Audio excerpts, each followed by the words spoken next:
শনিবার সকালে পল্লবীর বাইগারটেক এলাকায় এই ঘর থেকেই উদ্ধার করা হয় দুই শিশুর গলাকাটা মরদেহ।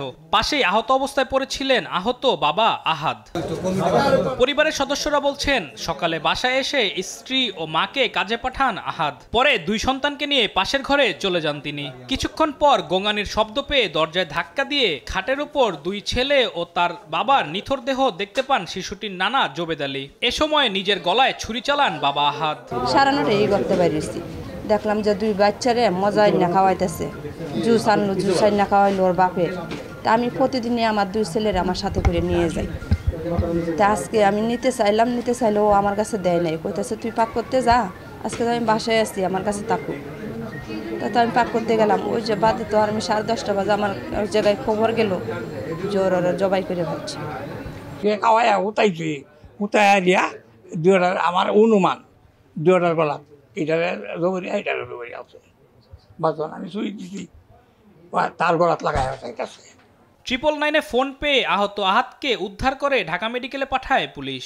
আর শিশুদের মরদেহ উদ্ধারের পর পাঠানো হয় কুর্মিটোলা মেডিকেল কলেজ হাসপাতালের মর্গে।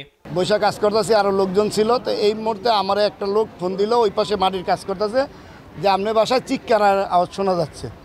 তো আমি কিসে কয় উপর থেকে ছাদেতে লোক পড়ে গেছে, এটা আমাকে বলছে। আমি দৌড়ে আসছি, আইসা দেখি যে এখানে আমার এক বাইস্তা বউ আছে কাঁদতেছে, আমার এক ভাবি আছে উনিও কাঁদতেছে, যে আহাদের পোলাপান জমা করে দিছে।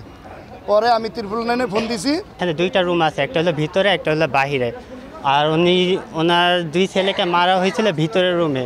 এখন ওনার দুই ছেলেকে মারানোর পর মানে একটু ছটপট করতেছে। ছটপট করার পর ওনার শ্বশুর ছিল হলো এই সাইডের রুমে, এই সাইডের রুমের থেকে ভিতরে গেছে। এখন দেখতেছি ছোট দুইটা বাচ্চা ছটপট করতেছে, এই জন্য মনে করেন এটা দেখা ওনার শ্বশুরকে দেখে ওনার নিজের গলাতে নিজে ছুরি চালিয়ে দিছে। পরে ওনার শ্বশুর আর কিছু বলতে পারে না, আস্তে এখানে আসছে, আয়শা সবাইকে বলতেছে যে দুইটা ছেলে মারা গেছে। পুলিশের ধারণা পারিবারিক কলহ ও আর্থিক টানপোড়েন থেকেই এই হত্যাকাণ্ড। একটি লোক তার দুই সন্তান ছেলে সন্তানকে জবাই করে হত্যা করেছে এবং সে নিজে আত্মহত্যা করেছে। উক্ত সংবাদ পাওয়ার পর আমরা দ্রুত ঘটনাস্থলে আসি। প্রাথমিকভাবে ধারণা হচ্ছে তাদের দুইজনের মধ্যে তাদের 7 বছর পূর্বে বিয়ে হয়েছে, তবে তাদের ঘরে দুইটা সন্তান ছিল এবং যে তাদের পারিবারিক এবং অর্থনৈতিক যে সমস্যার কারণে তাদের মধ্যে একটা মনোমালিন্য বা বিরোধ ছিল।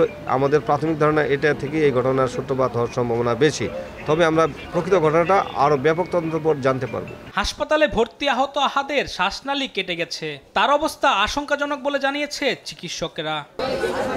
আলিমুজ্জামান সাফওয়ান, দেশ টিভি, ঢাকা।